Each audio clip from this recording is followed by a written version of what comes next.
Ya, Ustaz.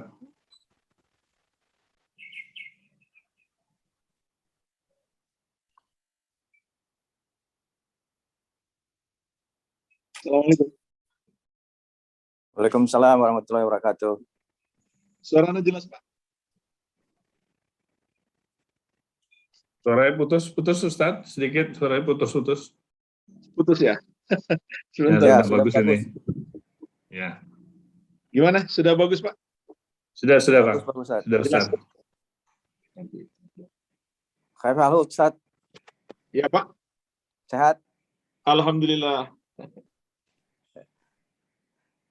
Ya, Ustaz. Silakan Kang Dery kita? dibuka aja. Yang live-nya aja, rekaman terus aja. Silakan, Pak. Kang Dery silakan dibuka. Akhi Pak Engki, monggo. Dah. A'udzubillahiminasyaitonirrajim. Bismillahirrahmanirrahim. Alhamdulillahirrahmanirrahim. Wassalatu wassalamu ala asrofil anbiya'i wal mursalin. Nabiyina Muhammadin sallallahu alaihi wasallam. Asyhadu an la ilaha illallah wahdahu la syarikalah wa asyhadu anna Muhammadan abduhu wa rasuluh. Allahumma shalli wa sallim wa barik ala sayyidina Muhammadin sallallahu alaihi wasallam wa ala alihi wa sahbihi ajma'in wa man tabi'ahum bi ihsanin ila yaumiddin amma ba'du. Bapak Ibu jamaah MTL Hijaz, kita ketemu lagi pagi ini. Puji syukur pada kehadirat Allah Subhanahu wa Ta'ala atas segala nikmat karunia yang telah diberikan kepada kita sampai detik ini. Salawat dan salam pada junjungan kita Nabi besar Muhammad Sallallahu Alaihi Wasallam. Semoga Allah selalu memuliakan beliau dan keluarganya. Hari ini kita bertemu lagi dengan Ustadz Sofyan dengan materi kajiannya adalah hadis-hadis pilihan untuk pedoman hidup seorang Muslim. Sekedar mengingatkan pada rekan-rekan semua agar untuk mematikan mikrofon dan kita fokus untuk mendengarkan pelajaran yang akan disampaikan oleh Ustadz Sofyan Rurai pagi ini. Moderator kita pagi ini Kang Dery Hikmah. Semoga pelajaran yang disampaikan pada pagi ini kita dapat menyerap dan memahaminya serta mengamalkannya kemudian.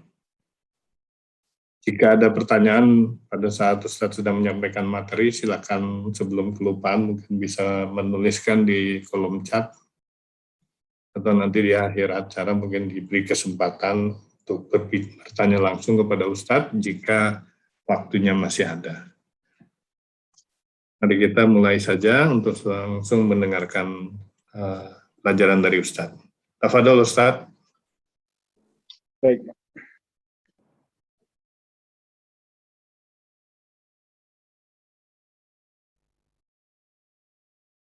Bismillahirrahmanirrahim.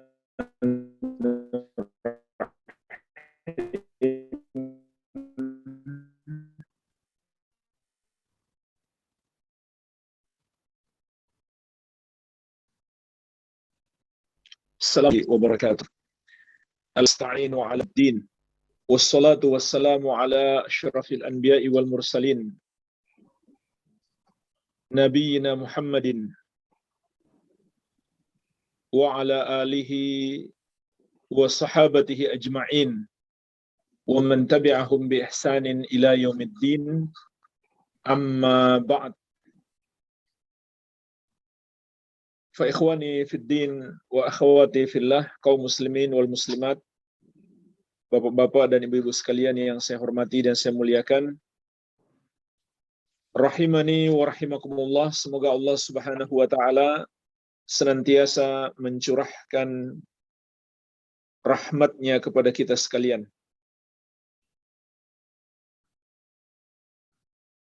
Insyaallah taala kita lanjutkan pembahasan hadis-hadis yang mulia dari kitab Bahjatu Qulubil Abrar yang disusun oleh Syekh Abdurrahman bin Nasir As-Sa'di rahimahullahu taala rahmatan wasi'ah. Kita akan memasuki insyaallah taala al-haditsus tsalits. Hadis yang ketiga. Penulis rahimahullahu taala berkata, An Tamim Ad-Dari radhiyallahu taala anhu qala. Dari sahabat yang mulia Tamim Ad-Dari. Beliau adalah Abu Ruqayyah Tamim bin Aus Ad-Dari radhiyallahu anhu. Semoga Allah meridhai beliau. Ia berkata, qala Rasulullah sallallahu alaihi wa ala alihi wasallam. Rasulullah sallallahu alaihi wasallam bersabda, ad-dinun nasihah. Ad-dinun nasihah. Ad-dinun nasihah. Agama itu adalah nasihat. Agama itu adalah nasihat. Agama itu adalah nasihat. 3 kali Rasulullah sallallahu alaihi wasallam menegaskan agama itu adalah nasihat. Qalu liman ya Rasulullah? Maka para sahabat pun bertanya, bagi siapa ya Rasulullah? Qala lillahi wa li kitabihi wa li rasulihi wa li a'immatil muslimina wa ammatihim. Bagi Allah dan bagi kitabnya dan bagi rasulnya dan bagi para imam kaum muslimin dan bagi seluruh kaum muslimin. Rawahu Muslim, diriwayatkan oleh Imam Muslim.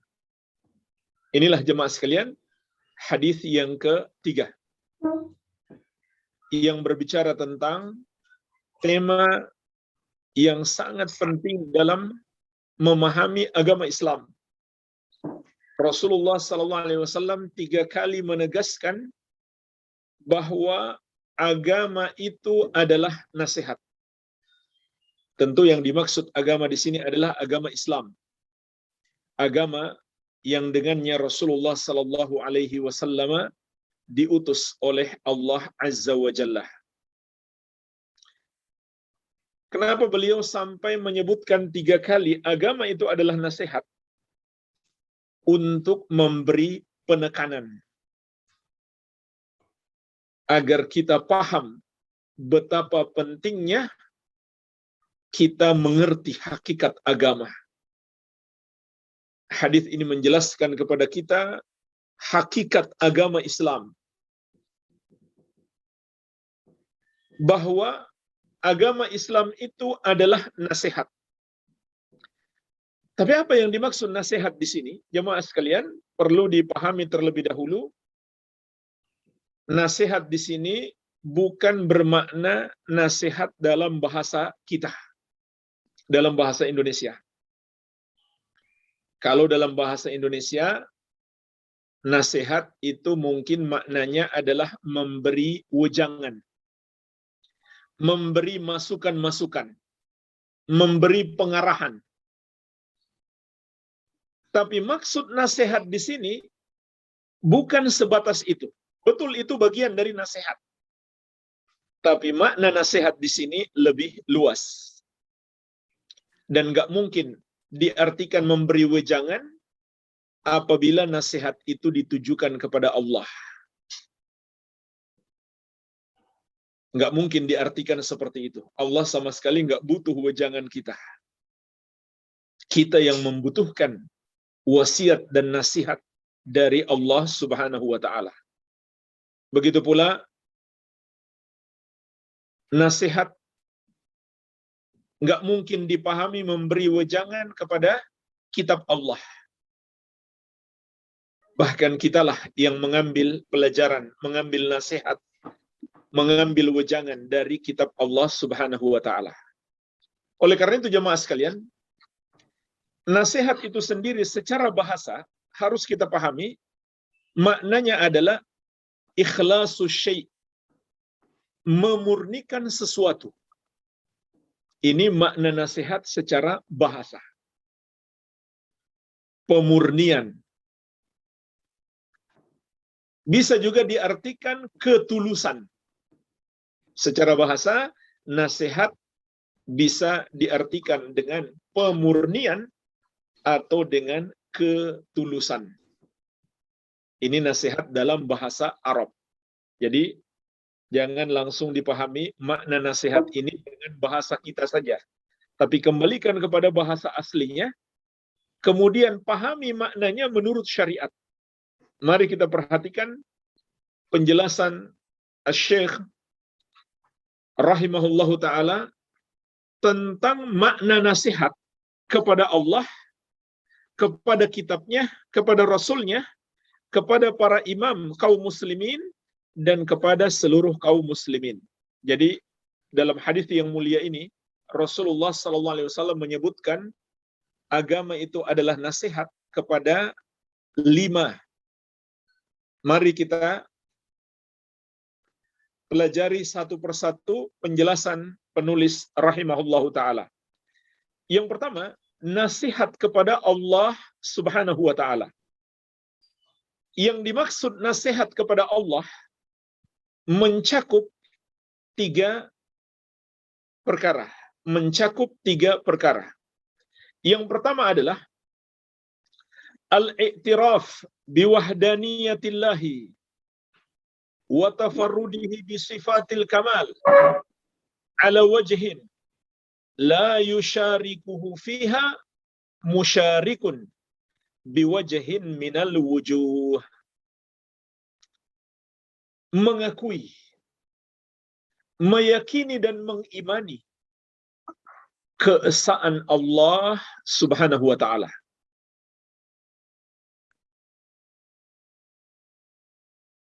Keesaannya dalam sifat-sifat kesempurnaan.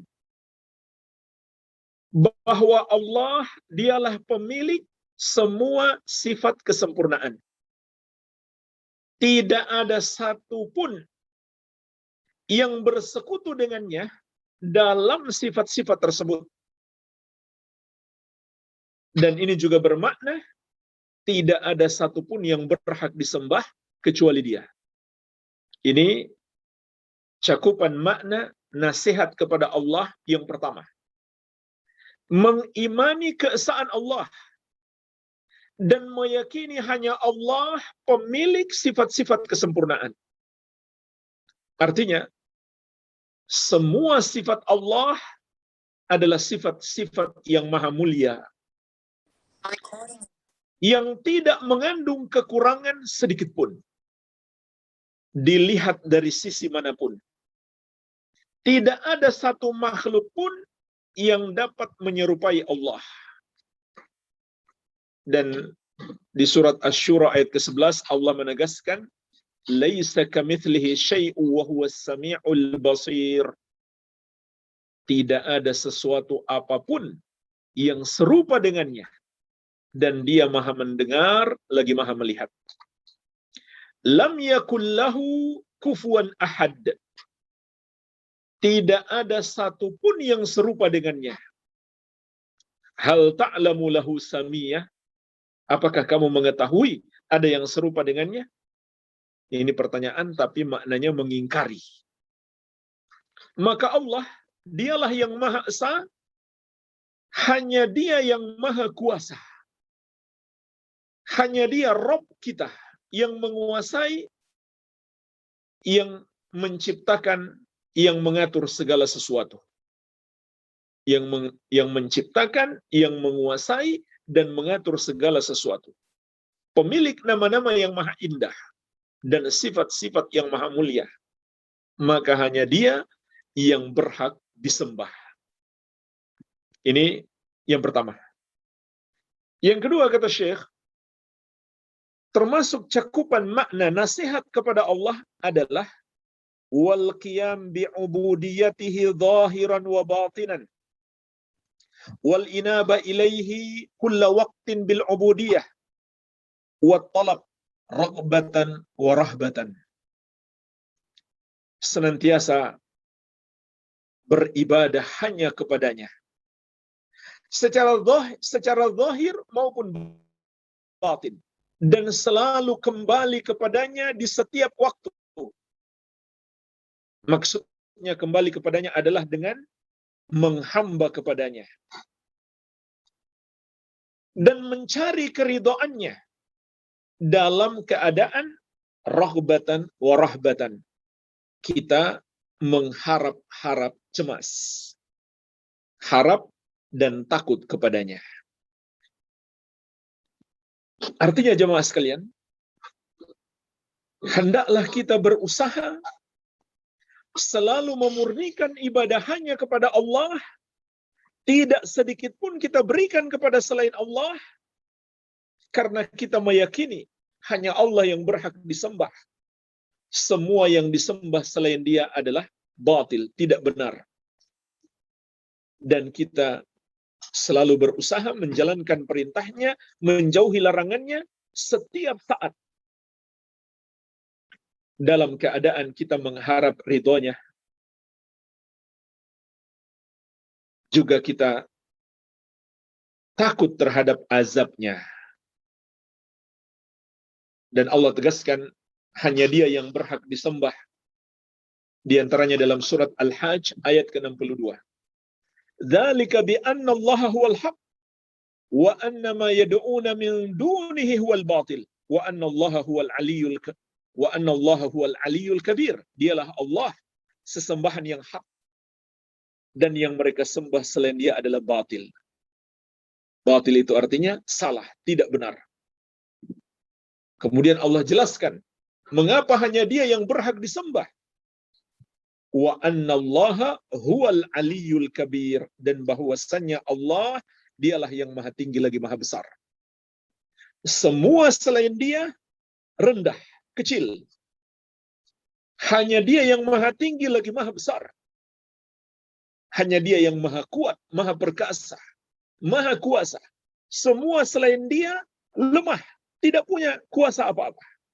Tidak bisa melakukan apapun kecuali dengan pertolongannya. Maka hanya Dia yang berhak disembah. Ini yang kedua, yang dimaksud dengan nasihat untuk Allah. Kita murnikan ibadah kita hanya untuknya. Kita jalankan perintahnya, kita jauhi larangannya. Mencari keridhaannya, mengharapkan rahmatnya, dan takut azabnya. Kemudian cakupan yang ketiga kata Syekh, ma'at taubati wal istighfar ad-daim. Kita sertakan semua itu dengan taubat dan istighfar terus-menerus. Artinya selalu, semakin banyak semakin bagus, kita memohon ampun kepada Allah atas dosa-dosa kita. Karena kita nggak mungkin lepas dari dosa-dosa. Apakah kurang dalam melakukan kewajiban, ataukah terjerumus dalam perbuatan yang haram. Maka Allah memberikan kepada kita solusi. Karena kita manusia yang lemah, selalu terjerumus dosa. Maka Allah yang maha pengasih lagi maha penyayang memberikan kepada kita solusi, yaitu bertobat dan istighfar. Inilah jemaah sekalian, 3 makna nasihat untuk Allah. Kemudian bagian yang kedua, nasihat untuk kitab Allah. Apa yang dimaksud nasihat untuk kitab Allah? Mencakup 4 makna. Mencakup 4 makna. Yang pertama kata Syekh, fabihifdhihi, berusaha menghafalkan Al-Quran. Dan tentu sebelum menghafal, bacaannya diperbaiki dulu, diperbagus. Karena jangan sampai kita hafal tapi salah-salah baca. Jadi makna menghafal di sini sudah mencakup diperbaiki dulu bacaannya. Pahami dulu makharijul hurufnya. Tempat-tempat keluar huruf. Tajwidnya. Hukum-hukum bacaannya. mana yang pendek, mana yang panjang. Yang panjang itu berapa harakat, dibaca dengan baik dan benar, harus dipelajari. Setelah itu mulai menghafalkan. Mulai dari surat-surat pendek, kemudian meningkat dan terus meningkat. Ini yang pertama. Yang kedua kata Syekh, wa tadabburihi wa ta'allumi alfadhihi wa ma'anihi. Mentadabburinya dan mempelajari lafaz-lafaznya serta makna-makna yang terkandung di dalamnya. Artinya apa jemaah sekalian? Kita berusaha memahami Al-Quran. Ini lebih tinggi dibandingkan yang pertama. Dan ini yang menjadi tujuannya. Dan tujuan yang paling tinggi adalah pada bagian yang ketiga nanti. Jadi ini yang kedua. Yaitu berusaha memahaminya. Berusaha memahami Al-Quran. Caranya bagaimana? Cara yang paling mudah adalah mempelajari tafsir Al-Quran, mempelajari buku-buku tafsir. Dan salah satu buku tafsir yang paling mudah adalah tafsir yang ditulis oleh penulis kitab yang sedang kita bahas ini, yaitu Asy-Syaikh Al-Allamah Al-Mufassir Abdurrahman bin Nasir As-Sa'di rahimahullah. Jadi beliau juga punya buku tafsir yang beliau berjudul Taisirul Karimir Rahman fi Tafsiri Kalamil Mannan, atau diringkas dengan Tafsir As-Sa'di, dinisbatkan kepada nama beliau. Jadi beliau meringkas kitab-kitab tafsir yang tebal sampai menjadi singkat. Kalau kita mau lebih luas lagi, maka bacalah tafsir Ibnu Katsir. Kalau mau lebih luas lagi, baca tafsir At-Tabari atau Ibnu Ashur.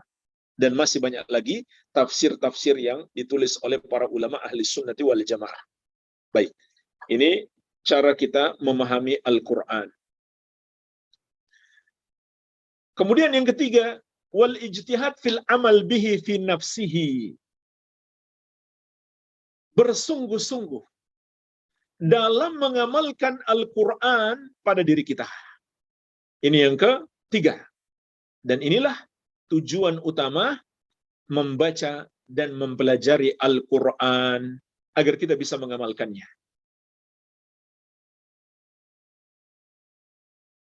Kalau kita hanya menghafalkan saja tanpa mengamalkannya, na'udzubillah, ini termasuk sebab yang menyebabkan Allah murka. Dan ini yang menimpa kaum Khawarij, golongan sesat pertama dalam Islam. Mereka para penghafal Al-Quran, tapi mereka tidak mengamalkannya. Kenapa mereka tidak bisa mengamalkannya? Karena mereka tidak pahami dengan baik. Kemudian yang keempat, wa fi ghairihi. Kata Syekh, termasuk makna nasihat kepada Al-Quran adalah kita mengamalkannya pada selain kita. Maksudnya adalah kita memberi pengajaran Al-Quran kepada orang lain. Jadi kita pelajari, kita sudah pahami, kita sudah berusaha mengamalkannya, maka kita juga punya kewajiban mengajarkan kepada orang lain. Dan Rasulullah SAW bersabda, khairukum man ta'allamal Qur'ana wa 'allamahu. Sebaik-baik kalian adalah orang yang mempelajari Al-Qur'an dan mengajarkannya kembali. Bisa juga bermakna ucapan Syekh wa fi ghairihi, kita mengamalkan Al-Qur'an kepada selain kita adalah kita bergaul dengan orang lain dengan akhlak Al-Qur'an. Sebagaimana Ummul Mukminin Aisyah radhiyallahu anha mengatakan, kana khuluquhul Qur'an. Akhlak Rasulullah sallallahu alaihi wasallam adalah Al-Qur'an. Akhlak Rasulullah sallallahu alaihi wasallam adalah Al-Qur'an. Dan kita mengetahui bersama tidak ada dalam sepanjang sejarah umat manusia, bahkan seluruh makhluk, yang lebih baik akhlaknya daripada Rasulullah sallallahu alaihi wa ala alihi wasallam. Beliaulah orang yang paling baik akhlaknya. Baik, ini yang kedua. Kemudian bagian yang ketiga, nasihat untuk Rasulullah sallallahu alaihi wasallam. Apa yang dimaksud nasihat untuk Rasulullah sallallahu alaihi wasallam? Tentu sekali lagi bukan bermakna kita memberi wejangan kepada beliau, karena beliau sudah wafat, dan beliaulah yang memberi wejangan kepada kita, bukan kita memberi wejangan kepada beliau. Maka Syekh menjelaskan, nasihat untuk Rasulullah SAW mencakup 6 perkara. Yang pertama adalah fahiyal iman bihi, beriman kepada beliau sallallahu alaihi wa ala alihi wasallam.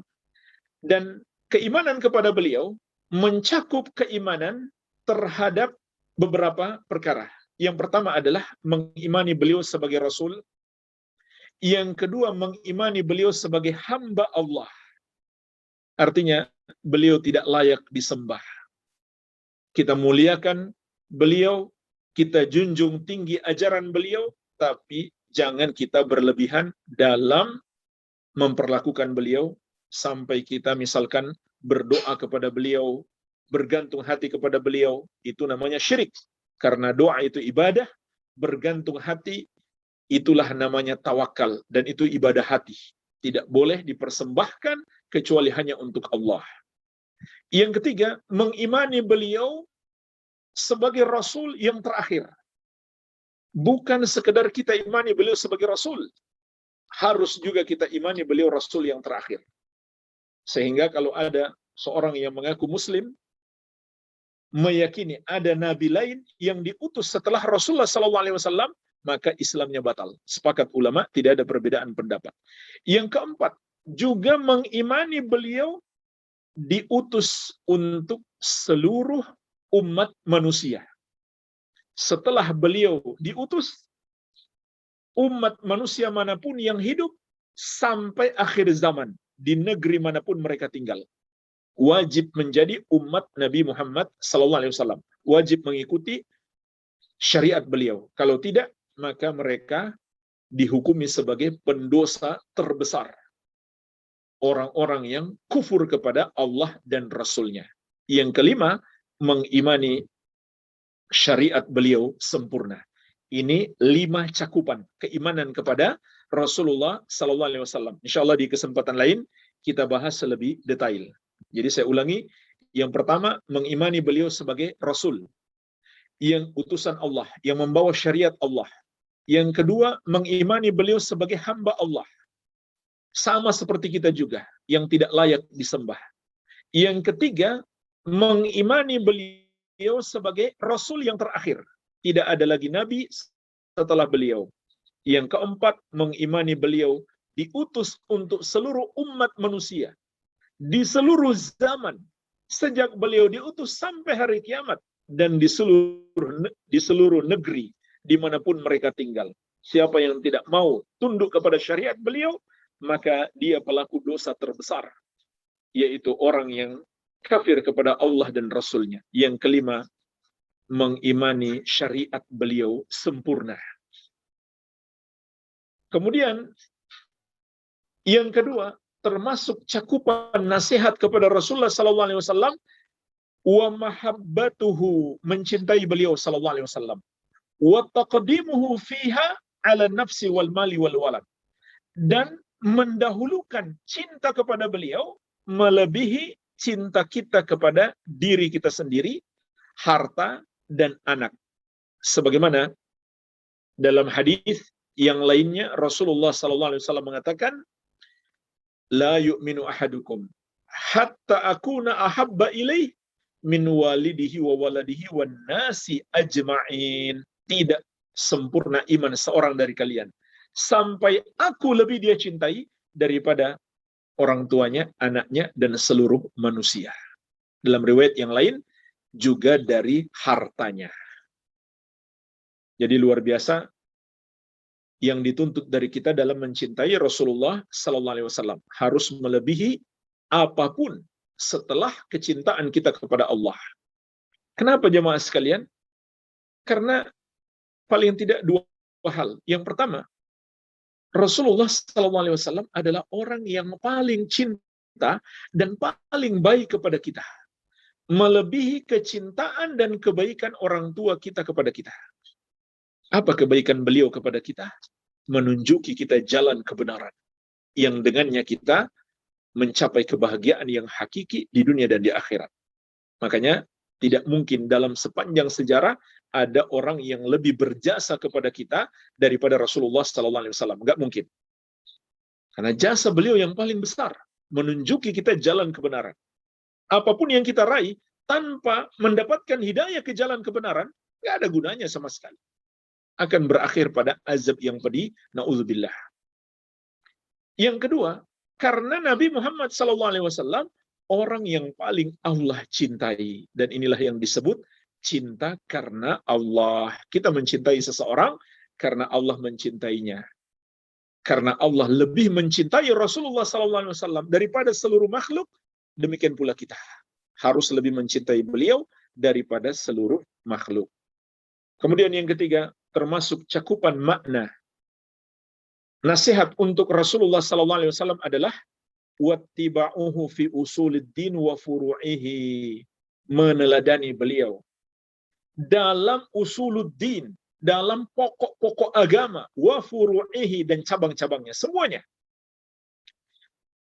Pokok-pokok agama seperti masalah-masalah akidah atau masalah fikih tapi dalam rukun Islam seperti sholat, puasa, zakat, haji, maupun cabang-cabangnya, semuanya. Intinya adalah semuanya. Dalam perkara keyakinan maupun amal anggota tubuh, hendaklah kita meneladani Rasulullah SAW. Dan Allah tidak akan terima amalan kita, sebagaimana sudah kita pelajari di pertemuan yang lalu, kalau tidak mencontoh Nabi Muhammad SAW. Di hadis yang kedua, sudah kita bahas, Nabi SAW menegaskan, man amila amalan laisa alaihi amruna fahuwa raddun. Barang siapa mengerjakan satu amalan, tidak ada padanya petunjuk dari kami, maka amalan tersebut tertolak. Di sini Syekh membagi dua yang harus kita teladani dalam perkara usuluddin, prinsip-prinsip agama, dan dalam perkara furu', cabang-cabang dalam agama. Semuanya, tidak ada pengecualian. Kemudian yang keempat, termasuk makna nasihat untuk Rasulullah SAW adalah wa taqdimu qawlihi ala qawli kulli ahadin, mengutamakan ucapan Nabi Muhammad SAW daripada ucapan siapapun. Jadi jemaah sekalian, pendapat siapapun, ucapan siapapun, aturan siapapun, semuanya menjadi tidak bernilai tatkala bertentangan dengan petunjuk Nabi Muhammad SAW. Jadikan ini prinsip kehidupan kita. Semua aturan, semua ajaran-ajaran, apapun itu, kalau bertentangan dengan petunjuk Nabi Muhammad SAW, itu tidak bernilai. Bisa jadi itu adalah dosa, perbuatan yang haram, bisa jadi pula makruh, dibenci walaupun tidak sampai dosa, namun ditinggalkan lebih baik. Iya. Jadi ini yang seharusnya kalau kita betul-betul mengamalkan agama adalah nasihat untuk Rasulullah SAW. Kemudian yang kelima, wal ijtihad fil ihtida' bihadihi, bersungguh-sungguh dalam mengikuti petunjuk beliau SAW. Butuh perjuangan, karena apalagi di zaman sekarang jemaah sekalian, tatkala kita mau mengamalkan ajaran Nabi SAW, banyak orang yang malah heran. Kenapa? Karena dari kecil dia belum pernah belajar. Dari kecil dia hanya mengikuti adat istiadat atau warisan budaya nenek moyangnya. Dia tidak mengerti ajaran Nabi Muhammad SAW. Malah dia anggap sesat. Maka kita perlu kesungguhan, perjuangan, dan kesabaran dalam mengamalkannya. Dan Nabi SAW mengingatkan, bada al-islamu ghoriban, wa sayaudu ghoriban kama bada'a fatuba lil ghuraba. Islam itu datang dalam keadaan terasing, dianggap aneh, dan akan kembali terasing sebagaimana dia datang. Maka beruntunglah orang-orang yang dianggap asing, dianggap aneh, dianggap tampil beda. Dengan apa? Dengan mengamalkan sunnah-sunnah Nabi Muhammad SAW. Kemudian yang keenam, kata Syekh, wan nasru lidinihi, termasuk cakupan makna nasihat untuk Rasulullah SAW adalah menolong agama beliau, menolong agama Islam. Bagaimana cara menolongnya jemaah sekalian? Nomor satu, kita pelajari. Kita bersungguh-sungguh. mempelajari agama warisan Nabi Muhammad SAW, yaitu Al-Quran dan Sunnah. Kemudian kita amalkan pada diri kita sendiri, kemudian kita ajarkan kepada orang lain. Ini yang dimaksud menolong agama. Dan ini adalah syarat utama kita ditolong oleh Allah, sebagaimana firman-Nya, "In tansurullaha yansurkum wa yuthabbit aqdamakum." Kalau kamu menolong Allah, maka Allah akan menolongmu dan akan menegakkan kakimu, akan menguatkan pijakanmu. Menolong Allah artinya menolong agama Allah. Itulah agama yang dibawa oleh Rasulullah SAW. Baik, ini yang ketiga. Yang keempat, bagian yang keempat adalah nasihat untuk a'immatil muslimin, para imam kaum muslimin. Apa artinya jemaah sekalian? Nasihat untuk para imam kaum muslimin. Syekh menyebutkan di sini, wahum wulatuhum. Maksudnya adalah nasihat untuk pemerintah. Minal imamil a'zam ilal umara wal qudah.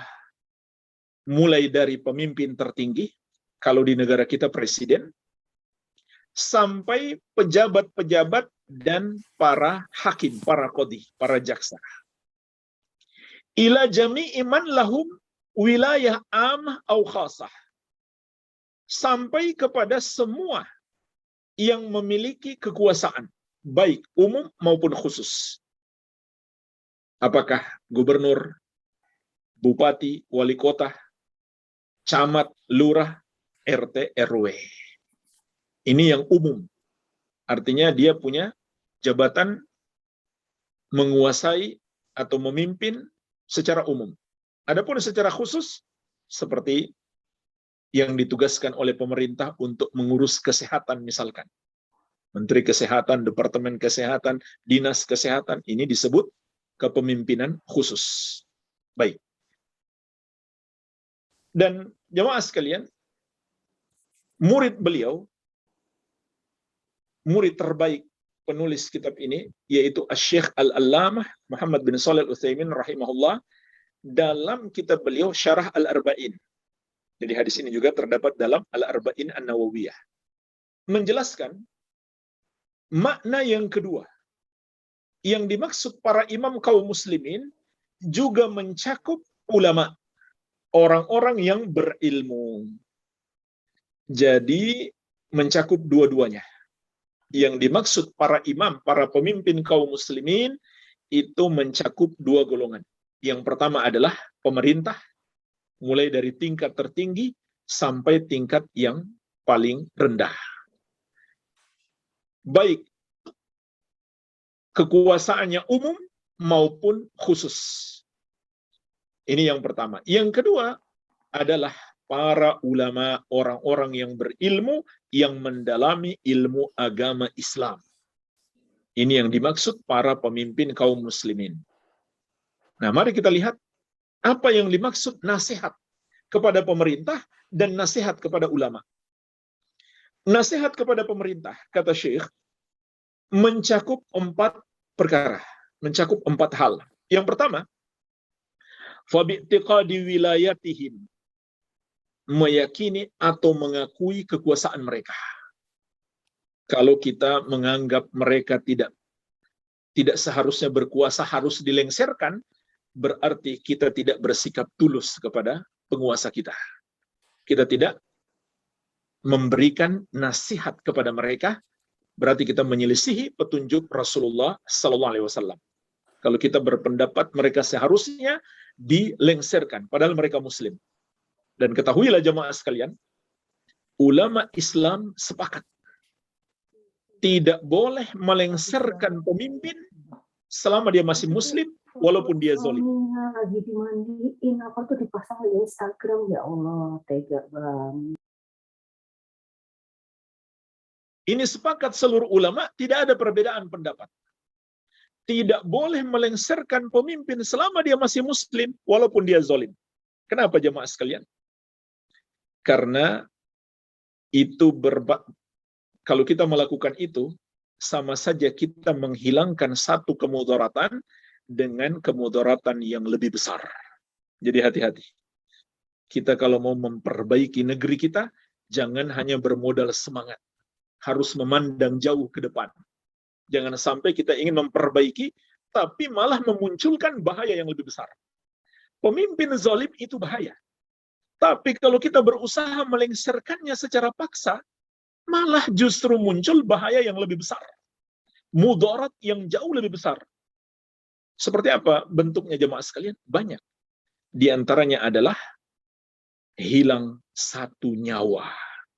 Kalau satu nyawa saja hilang, itu sudah mudarat yang sangat besar. Bagaimana kalau ratusan nyawa? Hilang nikmat keamanan. Berperang antara pendukung dan pembelanya. Antara rakyat dengan aparat. Itu mudarat yang lebih besar. Jadi ini harus dipahami. Syariat Islam melarang kita memberontak, melengsarkan penguasa walaupun dia zalim. Bukan karena setuju dengan kezalimannya, tidak. Tapi untuk menghindarkan manusia dari kezaliman yang lebih besar. Ini yang pertama. Yang kedua, kata Syekh, wassam'u wa ta'alahum. Termasuk makna bersikap nasihat kepada pemerintah adalah tunduk dan patuh, mendengar dan taat kepada pemerintah. Sebagaimana juga perintah Allah dalam Al-Quran, ya ayyuhalladzina amanu, ati'ullaha wa ati'ur rasul, wa ulil amri minkum. Wahai orang-orang yang beriman, taatlah kalian kepada Allah, dan taatlah kepada Rasul, dan para pemimpin dari kalangan kalian. Yaitu pemimpin yang masih muslim. Ya. Namun makna ketaatan di sini hanyalah dalam hal yang tidak bertentangan dengan syariat. Jadi jemaah sekalian, aturan pemerintah itu ada 3 macam. Yang pertama, yang sesuai dengan syariat. Maka tidak diragukan lagi. Wajib kita taat. Kalau apa yang diperintahkan oleh pemimpin atau pemerintah adalah diperintahkan juga syariat. Contohnya, kalau pemerintah mewajibkan seluruh toko-toko, seluruh bidang usaha tutup saat masuk waktu sholat. Atau menjelang waktu sholat, semua sudah tutup. Laki-laki semuanya ke masjid, yang wanita sholat di rumah atau ke masjid juga tidak apa-apa, selama mengikuti adabnya. Ya. Maka wajib kita taati. Ya.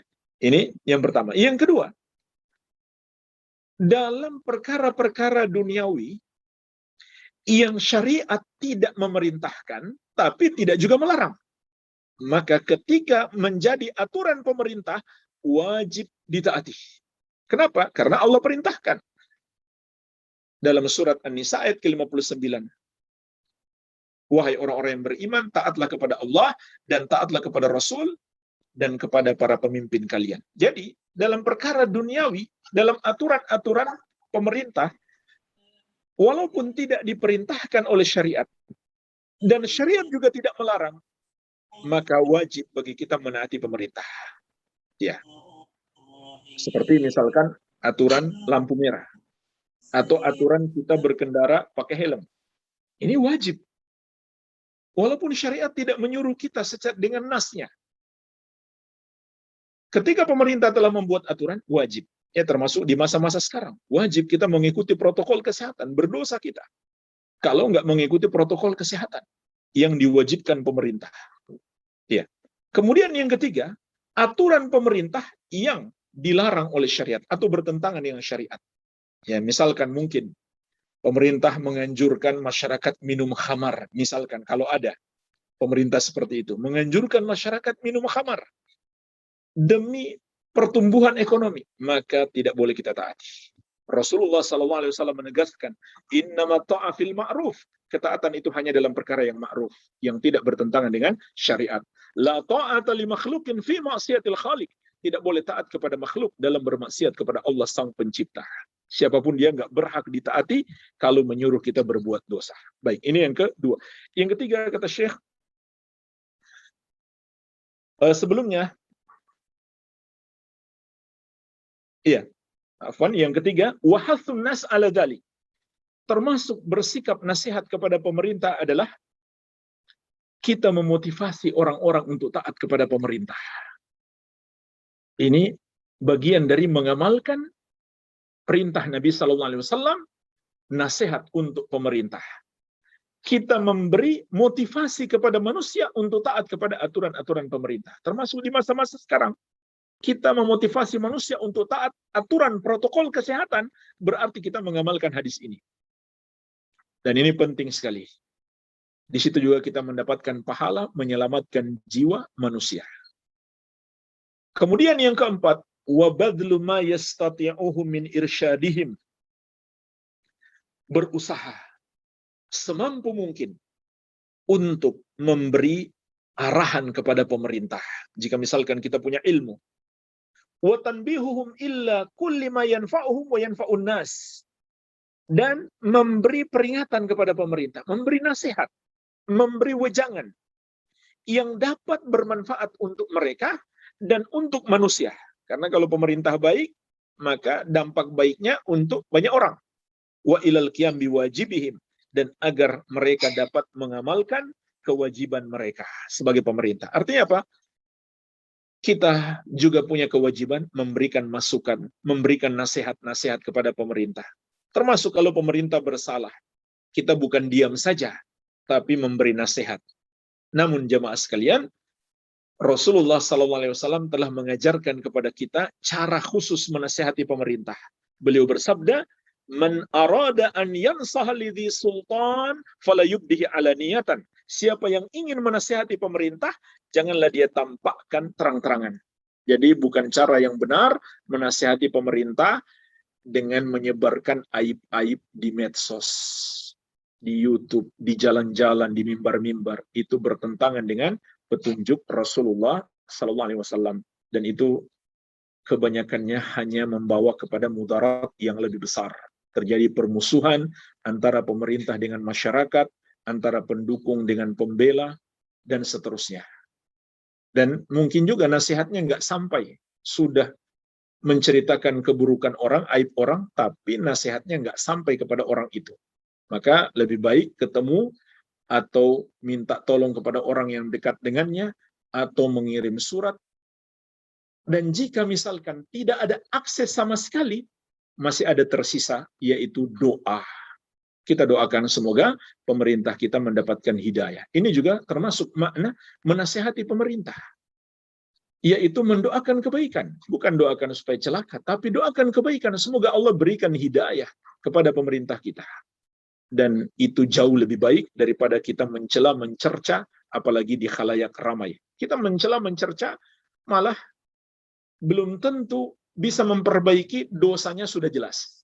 Tapi kalau kita doakan, kita dapat pahala, dan bisa jadi Allah kabulkan doa kita. Allah tidak kabulkan pun kita sudah dapat pahala. Ya. Inilah jemaah sekalian, nasihat kepada pemerintah. Lalu apa yang dimaksud nasihat kepada ulama? Di dalam Syarah Al-Arba'in, Syekh Al-Utsaimin rahimahullah menjelaskan, nasihat kepada ulama mencakup 4 perkara. Yang pertama, mencintai para ulama. Yang kedua, memberi pertolongan, yaitu pertolongan dalam mengajari manusia, menyebarkan ilmu. Menyebarkan ilmu. Apa saja yang kita bisa, apalagi di zaman sekarang Allah berikan kemudahan-kemudahan. Dengan internet, dengan gadget, dengan medsos. Kita sebarkan ilmu para ulama. Ini termasuk makna menasehati ulama. Yang ketiga, membela kehormatan para ulama. Karena para ulama dari zaman ke zaman termasuk sasaran bully. Orang-orang yang suka melakukan dosa. Orang-orang yang nggak mau ditegur. Orang-orang yang nggak mau dinasihati. Orang-orang yang tersinggung tatkala kesalahan-kesalahan mereka dinasihati. Iya. Maka para ulama yang suka menasihati biasanya jadi sasaran bully. Sebagaimana para nabi dan rasul. Wajib bagi kita membela para ulama. Kemudian yang keempat,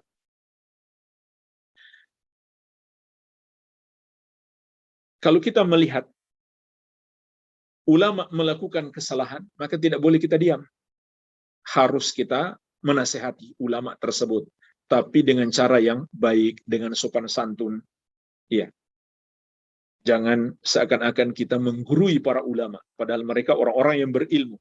Nasihati dengan cara yang baik. Afwan, ada satu lagi yang kelima, kata Syekh, hendaklah kita memberi masukan-masukan kepada para ulama tentang kondisi masyarakat dan bagaimana menasihati masyarakat jika kita memahami kondisi masyarakat tersebut. Ini mungkin ada ulama yang tidak memahami karakter satu masyarakat, sehingga tidak mengetahui cara terbaik untuk mendekati masyarakat tersebut demi menyampaikan ilmu. Jika kita paham masyarakat itu, kita berikan masukan kepada ulama tersebut. Ini bagian dari membantu para ulama dalam berdakwah. Iya, ini 5 bentuk nasihat untuk para ulama. Kita masuk bagian yang terakhir, yang ke-5. Bagian yang kelima. Nasihat untuk seluruh kaum muslimin. Maka, secara garis besarnya, nasihat untuk seluruh kaum muslimin, kata penulis rahimahullah, mencakup 2 hal. Yang pertama, mencintai kaum muslimin seperti kita mencintai diri kita sendiri. Yaitu kita mencintai saudara kita sesama muslim mendapatkan kebaikan, sebagaimana kita cinta kebaikan itu kita dapatkan. Dan kita benci terhadap keburukan menimpa kaum muslimin, sebagaimana kita tidak suka kalau keburukan itu menimpa kita. Ini yang pertama. Yang dimaksud menasihati kaum muslimin. Kita berusaha untuk saudara kita memberikan yang terbaik. Kita inginkan saudara kita mendapatkan kebaikan, sebagaimana kita inginkan kebaikan itu ada pada diri kita. Baik dalam urusan dunia maupun urusan akhirat. Jadi jemaah sekalian, kalau bisnis kita sudah sukses, kita pun ingin saudara kita sukses. Jangan sampai kita biarkan saudara kita begitu-begitu saja. Bisnisnya nggak maju-maju. Malah kita berusaha bersaing dengannya. Itu bukan sifat orang yang bersaudara. Rasulullah SAW bersabda dalam hadis yang lain, la yu'minu ahadukum hatta yuhibba li akhihi ma yuhibbu li nafsihi.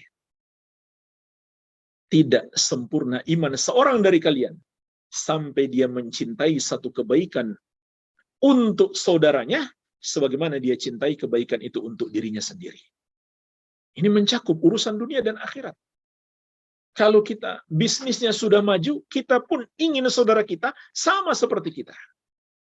Begitu pula dalam urusan akhirat. Kalau kita alhamdulillah sudah mendapatkan hidayah, kita pun ingin saudara kita mendapatkan hidayah. Namun dalam urusan akhirat kita juga dianjurkan berlomba-lomba. Tapi kita ingin saudara kita seperti kita mendapatkan hidayah.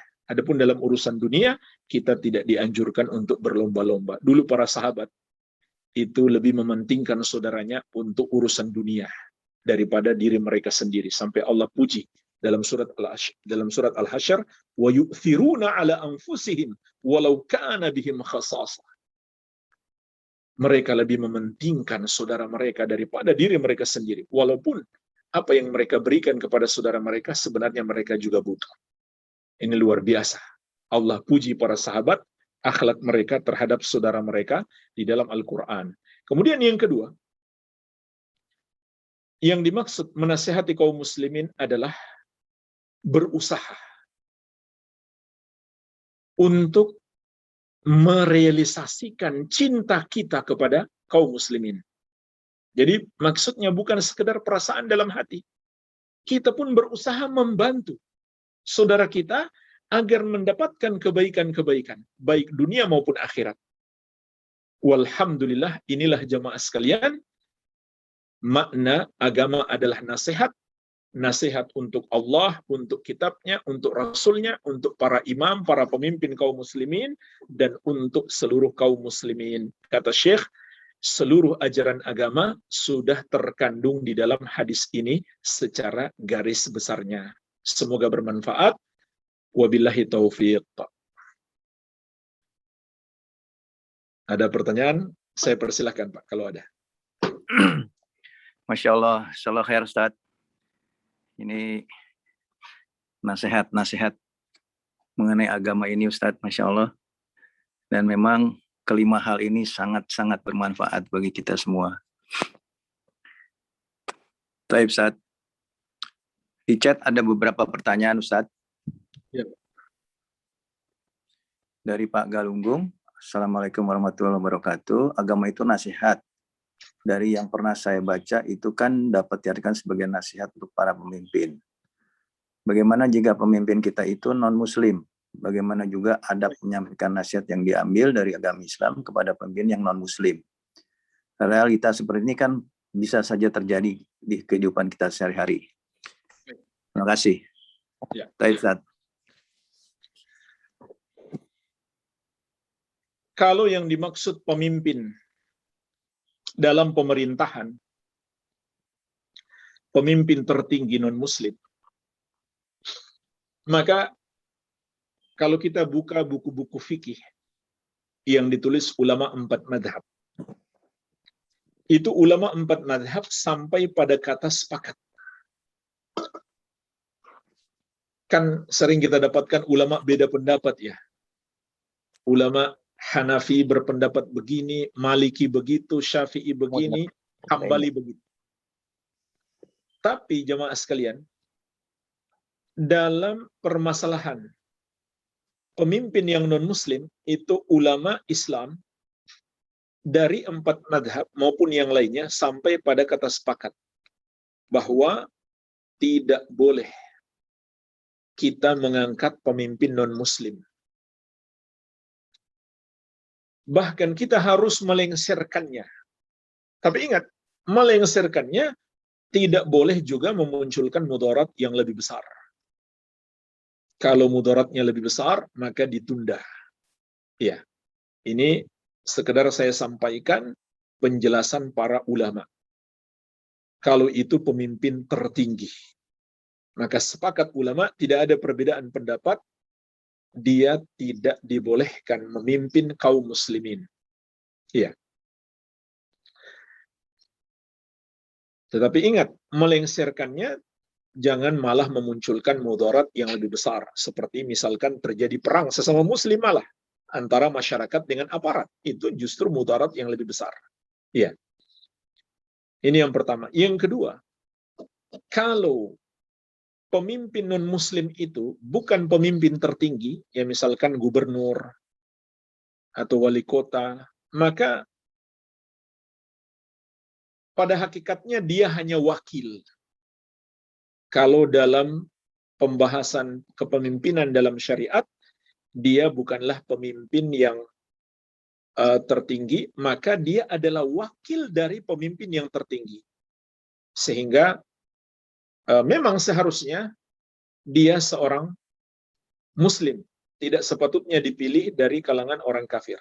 Ya, cuma hukumnya lebih mending daripada kalau dia pemimpin yang tertinggi. Ya, pada hakikatnya dia bukan pemimpin yang tertinggi, dia hanyalah wakil dari pemimpin yang tertinggi. Kalau dia hanya wali kota atau gubernur, ya ini lebih mending hukumnya. Tapi tetap saja seharusnya tidak memilih non-muslim. Jemaah sekalian, suatu hari datang salah seorang gubernurnya Umar bin Khattab radhiyallahu anhu, yaitu sahabat Al-Mughirah bin Syu'bah. Al-Mughirah bin Syu'bah radhiyallahu anhu juga sahabat Nabi SAW, diangkat menjadi gubernur oleh Umar bin Khattab. Maka datanglah beliau melapor atas pekerjaan-pekerjaan beliau. Ketika melapor, beliau membawa serta sekretarisnya.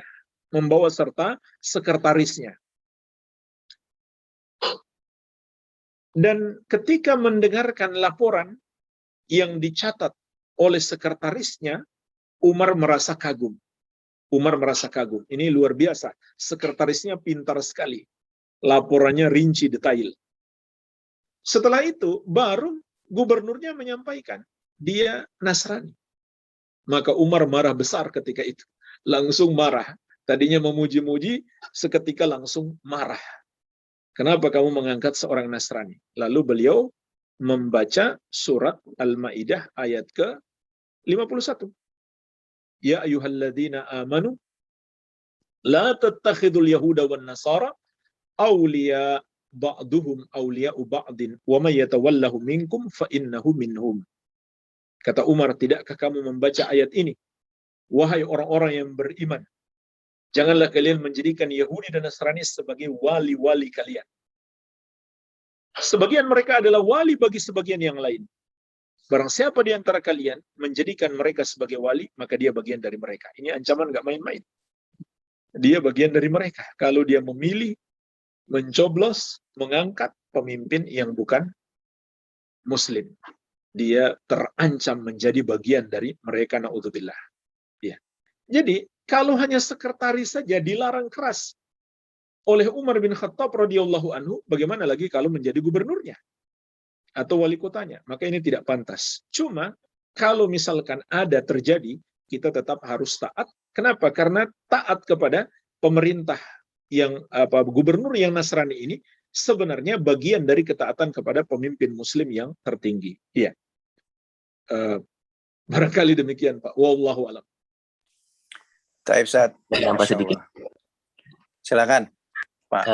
Ya, terima kasih. Assalamualaikum, Pak Ustadz. Salam. Jadi kan dalam kehidupan sehari-hari ini ya, seperti tadi RT gitu ya, di lingkungan kita lah ya. Itu kan apalagi sekarang ini kan Salam. banyak gitu ya, yang non Muslim, akhirnya dia bisa aja terjadi pemimpinnya akhirnya ya non Muslim, bisa terjadi gitu kan. Nah itu kalau sampai terjadi kan kita harus menyikapinya gimana gitu. Itu yang saya maksud tadi. Jadi dalam seharian tuh sekarang tuh banyak pemimpin yang mana, Pak? Yang tertinggi atau ya misalnya di RT aja lah gitu. Di RT. Ya. Kan Baik. kita nggak bisa tuh, ternyata emang dia yang dipilih gitu. Baik. Tadi sudah saya jelaskan. Yang pertama, tidak boleh memilihnya. Yang kedua, andai dia sudah terpilih, kita melengsarkannya tapi dengan cara yang tidak memunculkan mudarat yang lebih besar. Ya, tidak sampai terjadi pertumpahan darah misalkan. Kemudian yang ketiga, kalaupun kita nggak bisa melengsarkannya, kita harus tetap menaatinya. Kenapa? Karena ketaatan kepadanya hakikatnya hanyalah bagian dari ketaatan kepada pemimpin yang lebih tinggi. Jadi bukan semata-mata ketaatan kepadanya. Ya, barangkali demikian. Wallahu a'lam. Taib Ustaz. Itu jelas Pak Galunggung. Terima kasih. Terima kasih. Baik Ustaz, pertanyaan yang kedua.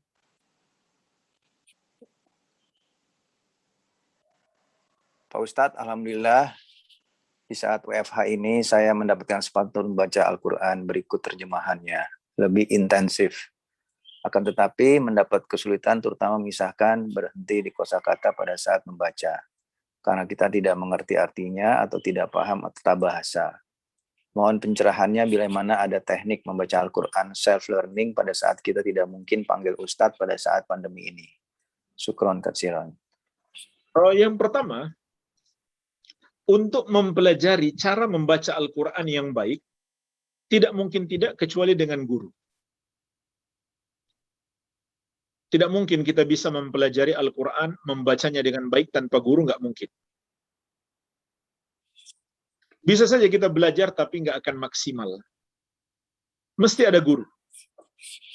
Ya, kalau nggak bisa ketemu langsung, maka walhamdulillah seperti saat sekarang kita belajar melalui Zoom. Ya. Jadi dibaca, kemudian guru menyimak bacaan kita.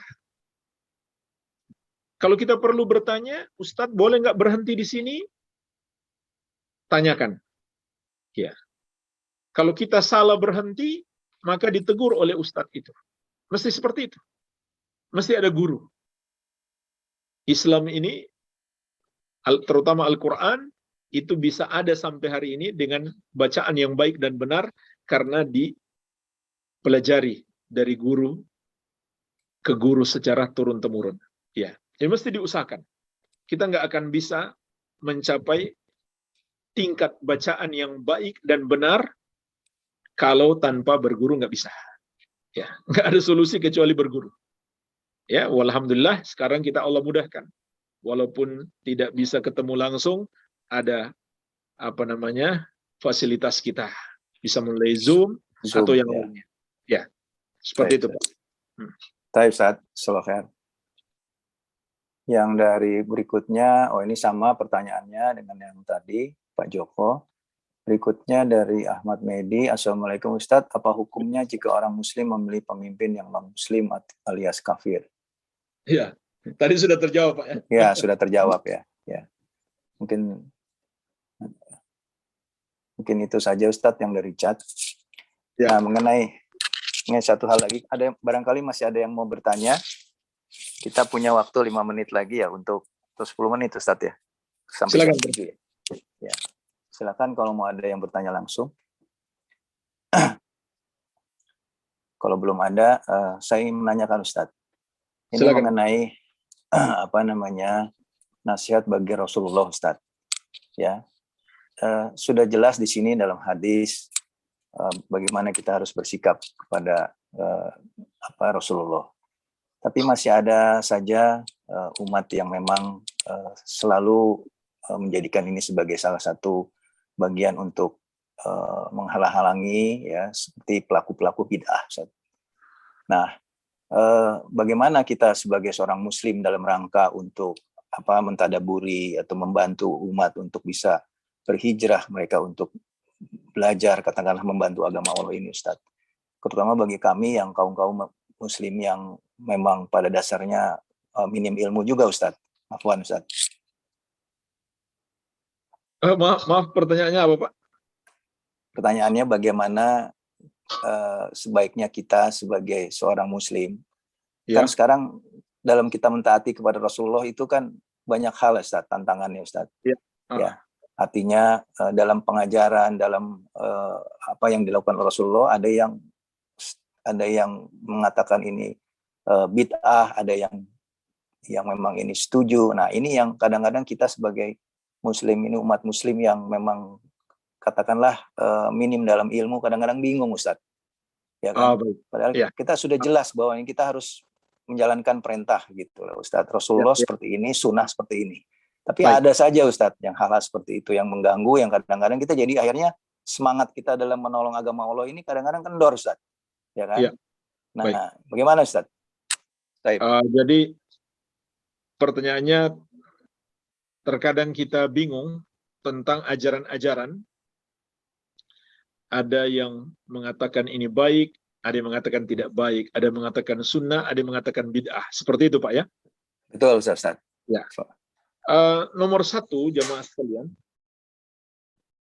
tatkala kita menghadapi hal-hal seperti ini, kita berdoa. Berdoa kepada Allah, minta hidayah. Ini penting sekali. Karena hakikatnya yang memberikan hidayah itu Allah Subhanahu wa Ta'ala. Kita berusaha, iya. Kita berusaha, tapi pada hakikatnya yang memberikan hidayah adalah Allah. Maka berdoa, minta petunjuk kepada Allah Subhanahu wa Ta'ala. Makin sungguh-sungguh kita berdoa, makin serius kita berdoa, makin besar peluang dikabulkan.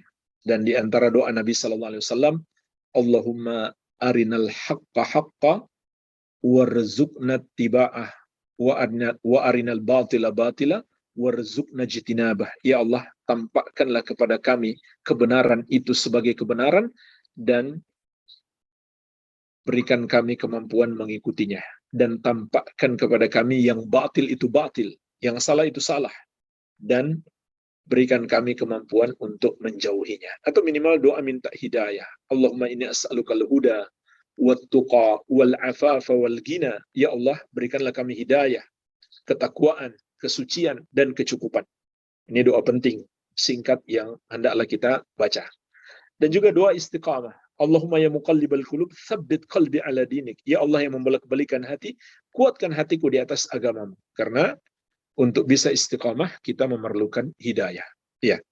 Jadi ini yang paling penting. Kembali kepada Allah. Tawakal kepadanya. Bersungguh-sungguh dalam berdoa. Agar Allah memberikan petunjuk kepada hati kita. Sehingga kita yakin mana yang benar. Ya. Yang kedua, usaha untuk belajar. Dan jadikan prinsip utama dalam belajar. Seperti kata Nabi SAW, taraktu fikum amrayni, ma in tamassaktum bihima lan tadillu abadan. Kitabullah wa sunnata rasulih. Aku tinggalkan untuk kalian dua perkara. Kalau kalian berpegang teguh dengannya, maka kalian tidak akan tersesat selama-lamanya, yaitu kitab Allah Al-Quran dan sunnah Rasulnya, hadis-hadis Nabi Muhammad SAW. Ini petunjuk pertama. Petunjuk kedua, kalau misalkan kita bingung karena masing-masing mengklaim mengikuti Al-Quran dan sunnah, maka ikuti hadis Nabi SAW, وَسَتَفْتَرِقُ أُمَّتِي عَلَى 73 فِرْقَةٍ كُلُّهَا فِي النَّارِ إِلَّا وَاحِدَةً مَا أَنَا عَلَيْهِ وَأَصْحَابِي. Umatku akan terpecah menjadi 73 golongan. Semuanya di neraka kecuali satu. Artinya semuanya salah, hanya satu yang benar. Siapa yang benar itu? Yang mengikuti aku dan para sahabatku. Jadi kalau ada orang mengklaim mengikuti Al-Quran, tapi dia memahami dengan pemahaman yang berbeda dengan para sahabat, maka dia pasti salah. Nggak mungkin dia benar. Karena kata Nabi SAW, kebenaran itu hanya satu. Yang mengikuti aku dan para sahabatku. Jadi, nggak bingung-bingung lagi kita. Mana yang kita lihat pendapat sahabat, itu yang kita ikuti. Kalau terjadi perbedaan antara pendapat generasi setelahnya dengan pendapat generasi sahabat, maka kita ikuti pendapat sahabat. Dan ini cara para imam madhab. Imam Syafi'i rahimahullah, beliau pernah mengatakan,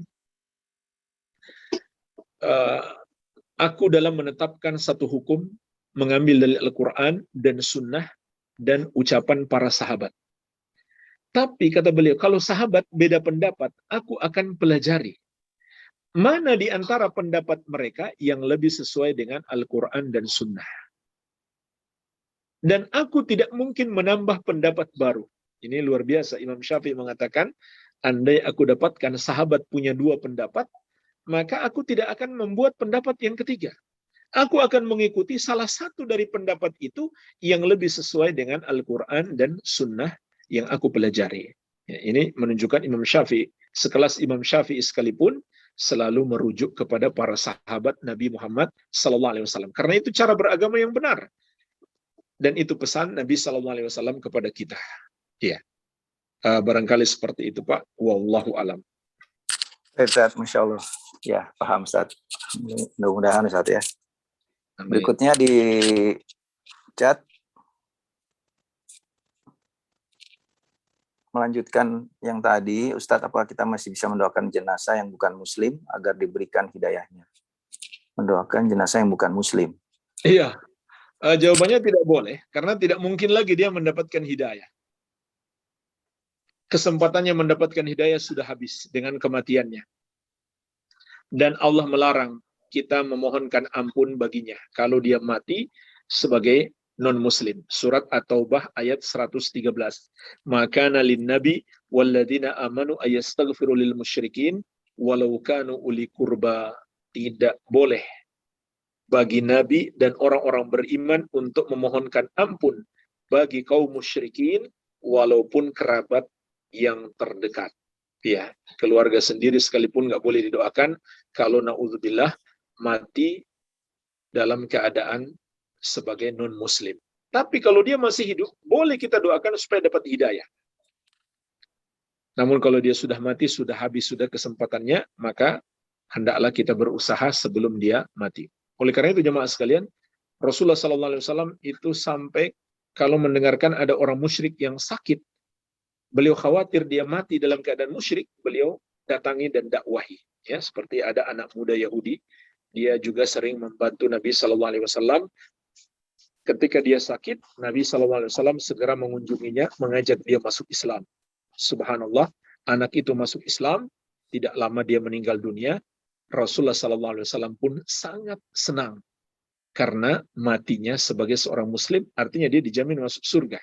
Ya, demikian. Wallahu alam. Baik Ustaz, insyaallah. Ini dilanjutkan sedikit Ustaz, bahwa terkait dengan tadi jenazah, artinya mungkin maksudnya pertanyaan pada saat dia jenazah itu pada saat dia datang ke tempat kematian tapi non muslim. Itu bisa, itu pun juga tidak, apakah juga kita boleh hadir Ustaz? Iya. Para ulama menjelaskan pada dasarnya tidak boleh menghadiri pemakaman non-muslim. Kenapa? Minimalnya 2 sebab. Yang pertama, itu termasuk sikap loyal kepadanya. Dan tadi sudah kita sebutkan surat Al-Maidah ayat 51. Larangan menjadikan Yahudi dan Nasrani sebagai wali. Wali itu artinya orang yang kita bersikap loyal kepadanya, atau yang kita cintai atau setia kepadanya. Ini yang pertama. Yang kedua, dalam penyelenggaraan jenazah mereka itu tidak lepas dari ritual-ritual syirik. Misalkan ada pendetanya mimpin doa kepada selain Allah, itu kan dosa terbesar. Dan kita ada di situ loh. Ini bahaya besar. Jangankan orang berbuat syirik, orang lagi minum khamar saja, kita nggak boleh ada di situ. Nabi SAW mengatakan, "Man kana yu'minu billahi wal yawmil akhir, fala yajlis ala ma'idatin yudaru 'alaihal khamru." Barang siapa beriman kepada Allah dan hari akhir, jangan dia duduk di depan sebuah meja yang di meja itu dihidangkan khamar padanya. Maksudnya dia nggak minum, dia cuma duduk saja bersama kawan-kawan yang lagi minum khamar. Itu nggak boleh. Apalagi bersama orang yang lagi berbuat dosa terbesar, dosa syirik, menyembah kepada selain Allah. Dan itu nggak mungkin lepas dalam penyelenggaraan jenazah mereka. Ya, barangkali seperti itu. Wallahu a'lam. Ya, lanjut sedikit, sebentar. Lanjut sedikit, Ustaz. Terkait dengan misalkan jenazah itu orang tua kita, Ustaz. Apa artinya misalnya ibu? Kan sering terjadi yang kita lihat. Ya, ini kaitan juga pertanyaan Galunggung di bawah. Apakah bagaimana, Ustaz? Misalnya seorang ibu dia non-muslim, Ustaz. Artinya ritualnya kan seperti apa? Pasti kan tidak mungkin untuk dilakukan secara muslim. Ya. Karena dia non-muslim. Termasuk itu, Ustaz. Iya, sama saja, Pak. Sama ya. Seharusnya kita datang sebelum wafat dan kita dakwahi. Kita datang sebelum wafat dan kita dakwahi. Kalaupun kita mau datang saat wafatnya, maka kita jangan datang saat mereka ritual penyelenggaraan jenazahnya. Dan kita niatkan datang untuk mendakwahi saudara kita yang ada di situ. Ya, jadi ini bisa menjadi solusi. Kalau kita mau datang karena keluarga kita, maka 2 hal yang harus kita perhatikan. Pertama, jangan saat mereka melakukan penyelenggaraan jenazah. Ya, jangan kita datang saat itu. Yang kedua, kita niatkan datang untuk mendakwahi orang-orang yang masih hidup, atau paling tidak melakukan pendekatan kepada mereka untuk bisa mendakwahi mereka suatu saat. Maka tidak masalah, insya Allah kita datang karena ada sebuah alasan. Iya, wallahu alam. Baik, Ustaz. Mungkin maksudnya begini, Ustaz. Misalnya gini, ini ada juga contoh, Ustaz. Ini sering kita lihat bahwa si ayah ini seorang muslim, Ustaz. Istrinya atau ibunya non-muslim. Pada saat ibunya wafat, jadi dia sudah, si ayah ini atau suaminya nih sudah melakukan nasihat-nasihat, tapi tetap istrinya tidak menjadi muslim. Pada saat proses dia mati, itu dia akan dilakukan secara proses seperti apa? Dan kita di dalam keluarga itu kan, misalnya ada yang muslim, ada yang non muslim. Sesuai dengan agamanya, Pak. Oh, meskipun kita sebagai pemimpin suaminya ya. Iya, enggak agamanya ya. Iya, sesuai dengan agamanya. Nggak boleh secara Islam kalau dia bukan muslim. Iya. Sementara itu dalam satu rumah, Ustaz ya. Iya, jadi biarkan orang-orang seagamanya yang datang yang mengurus dia gitu. Oh, baik, Ustaz. Ya, Masya Allah. Ya, Ustaz. Ini berikutnya, Pak Ustadz, saat ini makin sering diadakan doa bersama lintas agama. Apakah itu termasuk doa syirik? Syukron. Baik. Pertama, andai kita datang di situ diam saja, itu sudah salah. Seperti hadis yang kita sampaikan tadi, jangankan orang berbuat dosa syirik. Berdoa kepada selain Allah kan syirik. Dan juga kebodohan. Karena dia berdoa kepada makhluk yang lemah, yang nggak bisa apa-apa, yang nggak bisa mengabulkan doanya. Kalau minum khamar saja, minum khamar dosa besar, tapi syirik jauh lebih besar. Tapi minum khamar saja, kita nggak boleh bersama dengan orang yang melakukannya. Kata Nabi Sallallahu Alaihi Wasallam, "Man kana yu'minu billahi wal yawmil akhir, fala yajlis ala ma'idatin yudaru 'alaihal khamru." Barang siapa beriman kepada Allah dan hari akhir, janganlah dia duduk di depan meja yang dihidangkan khamar padanya. Maka bagaimana lagi dia bersama-sama dengan orang yang sedang berdoa kepada selain Allah. Ini dosanya lebih besar lagi. Yang kedua, jamaah sekalian, kalau faktanya dia ikut berdoa kepada selain Allah, maka ini lebih parah lagi. Sudah jelas itu adalah kesyirikan. Dan Allah berfirman, "Wala tad'u min dunillahi ma la yanfa'uka wa la yadurruk, fa in fa'alta fa innaka idzam minadh dhalimin." Janganlah kamu berdoa kepada selain Allah yang sama sekali tidak bisa memberi manfaat kepadamu, tidak bisa pula menimpakan mudarat. Kalau kamu melakukannya, kamu kalau begitu termasuk orang-orang yang zalim. Jadi kita nggak boleh bersama orang-orang yang zalim, jangan pula menjadi bagian dari orang-orang yang zalim tersebut. Jadi kalau dia ikut berdoa, na'udzubillah, maksudnya dia juga ikut mengucapkan doa mereka kepada Tuhan mereka, maka tidak diragukan lagi itu adalah kesyirikan, itu lebih parah lagi. Ya. Jadi ini tidak sepatutnya, Pak. Ini budaya yang sangat berbahaya. Wallahu a'lam. Ini mungkin juga Afwan Ustaz, maksudnya kita kan dalam kondisi seperti COVID ini, beberapa waktu yang lalu kan ada doa bersama dipimpin oleh Bapak Presiden kita, ada yang Menteri Agama Islam, yang beragama Islam maksudnya, dan yang lain-lain. Kalau itu seperti itu, sama Ustaz? Sama aja, yang memimpin doa adalah yang Muslim, Ustaz? Iya, tapi kan mereka berdoa kepada selain Allah. Orang-orang non-Muslim yang hadir di situ, gitu. Oh, ya, taib, dan kita mengadakan acara itu, mengundang mereka, itu secara tidak langsung adalah pengakuan terhadap perbuatan mereka. Ya, kalau kita nggak ngundang mereka datang sendiri ya nggak masalah. Tapi kalau ya jelas. Ya. Taib, Ustaz. Taib. Nah, ini yang mengenai berikutnya terkait dengan profesi yang harus menyajikan minuman beralkohol. Tadi sudah diterangkan Ustaz ya, bahwa yang menyajikan dan yang lain-lainnya itu termasuk ikut dalam dosa Ustaz ya. Pak Ferry ya.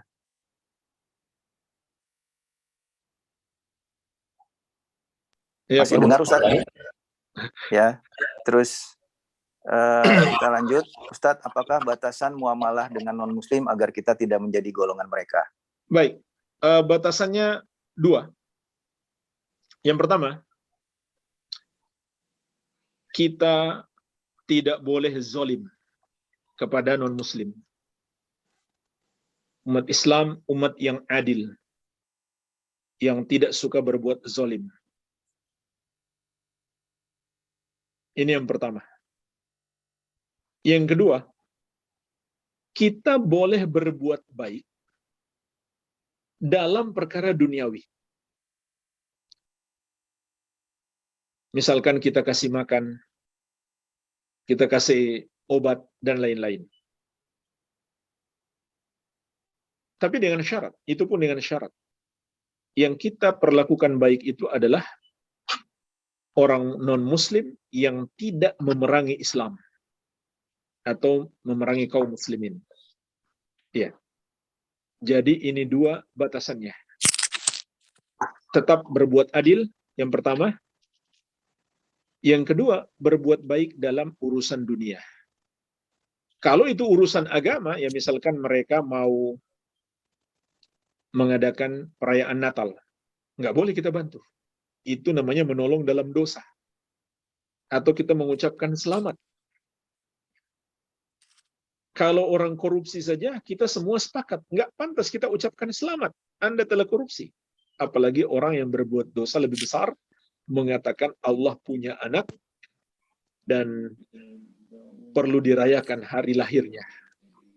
Itu lebih besar lagi dosanya. Ya. Jadi, berbuat baik itu hanya dalam urusan dunia. Kita kasih makan, kita kasih obat, dan lain-lain. Bukan dalam masalah membantu perayaan atau amalan agama mereka. Iya. Barangkali demikian Pak, secara garis besarnya, 2 batasan bermuamalah dengan non-muslim. Ya, wallahu a'lam. Boleh saya tambahin sedikit aja. Bentar kita Yang tadi ya. Mas Galunggung sebentar ya, satu lagi nih, biar kita waktunya Ustadz. Afwan ya. Ini ada satu pertanyaan lagi, sebenarnya bukan pertanyaan, ini mungkin harus diluruskan. Apa benar Menteri Agama bukan Islam tapi liberal? Gugur Islamnya. Jadi begini Pak, penghukuman itu ada 2 macam. Penghukuman terhadap perbuatannya dan penghukuman terhadap orangnya. Kalau dia Muslim, kemudian dia berfaham liberal, maka kita katakan pemahamannya kufur. Pemahamannya dapat membatalkan keislaman karena pemahaman kufur. Tapi orangnya belum tentu. Kenapa? Karena dalam syariat Allah memberi uzur kepada orang bodoh. Orang yang tidak mempelajari agama. Dia mendapatkan uzur. Ini di antara bentuk uzur. Kalau dia bodoh. Ya. Di antaranya firman Allah, "Wa ma kunna mu'adzibina hatta nab'atsa rasula." Kami tidak mengazab sampai kami mengutus rasul. Maksudnya ketika rasul sekarang sudah tidak ada, sampai ilmu rasul sampai kepadanya. Dia pelajari. Baru dia dihukumi pantas mendapatkan azab ketika dia menentang. Namun ketika ilmu itu belum sampai kepada dia, maka dia mendapatkan uzur. Ya. Jadi berbicara tentang hukum orangnya itu ada pembahasan tersendiri. Dan di antara syarat yang harus terpenuhi adalah kita menegakkan hujjah kepadanya. Kita jelaskan kepadanya, dia sudah paham bahwa pemahamannya itu kufur, tapi dia masih mengikuti pemahaman itu, barulah dia pantas dikafirkan. Ya, maka lebih baik kita hindari menghukumi orangnya, karena syaratnya belum terpenuhi. Dan untuk menghukumi orangnya, ini urusannya berat, sehingga diserahkan kepada para ulama, orang-orang yang mendalam ilmunya. Ya, jadi yang kita bicarakan di sini adalah perbuatan, bukan orangnya. Beda dengan orang yang non-muslim. Maka jangan ragu kita katakan dia kafir. Tapi kalau dia muslim yang terjerumus dalam kekafiran, tidak otomatis langsung bisa divonis kafir.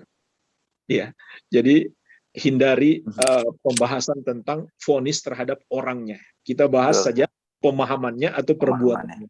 Iya, wallahu a'lam. Baik, Ustaz. Masya Allah. Ini tadi dari Wita ya. Tadi ada mau nanya langsung, apa ini maksud pertanyaannya? Kalau sudah jelas. Satu lagi, Der. Ya, silakan. Assalamualaikum Pak Ustadz.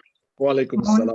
Mau tanya aja, kemarin itu kebetulan teman saya itu Muslim, tapi yang ikut nguburin sampai dengan ke kuburan, ke dalam liangnya itu ada yang non Muslim. Itu gimana Pak menurut Islam? Sah atau apa gimana? Ada hukum lain atau gimana nggak Pak?